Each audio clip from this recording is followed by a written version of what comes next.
صبح روز دوشنبه یکی از کندک‌های فرقه 111 کابل شاهد حمله مهاجمان مسلح بود. در آغاز دو حمله کننده مواد انفجاری همراه خود را انفجار دادند و دو مهاجم دیگر از سوی نظامیان افغان کشته شدند.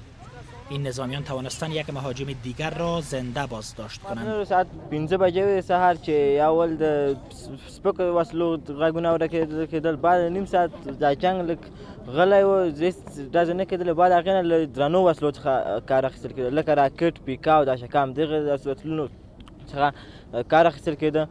بیا جام یو نیم ساعت بیا غلی و، بیا وروسته ساعت شپږ نیم بجې وې چې یو ځانمرګی زما په خیال و چې هغې ځان ته انفجار ورکو. اما خبر تازه را تعقیب کردم که بعدا ساعت 8 که شد پوره شد، ساعت 7 اعلان کرد که یک عملات انتحاری در اکادمی نظامی به نام اکادمی نظامی مارشال قسیم فهیم همیجا انجام یافته.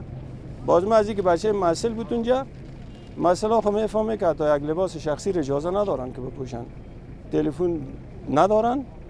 باز آمدیم اینجا که یک احوال صحتمندی از اون بچه دریافت کنیم. بودن 45 دقیقه طول کشید، کماندوها رسید مثل نابودشان کرد. چند نفر میشه، چند نفر زخمی؟ نیروهای امنیتی یک نفر شهید داشت، یک 4 نفر زخمی. دیگه چیزی نبود. هدف بی کندک فرقه 111 بود. کماندو کل عملیات خاص هدف زد مثل نابود کرد. بایرقای داعش داشت میگن.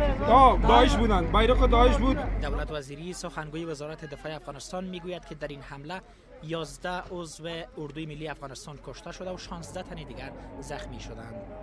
گروه دولت اسلامی یا داعش با نشر پیام در وبسایت اعماق که مربوط این گروه می شود مسئولیت این حمله را به عهده گرفته است. قابل یادآوری است که در جریان حدود یک هفته گذشته این سومین حمله است که در بخش‌های مهم کابل صورت می‌گیرند.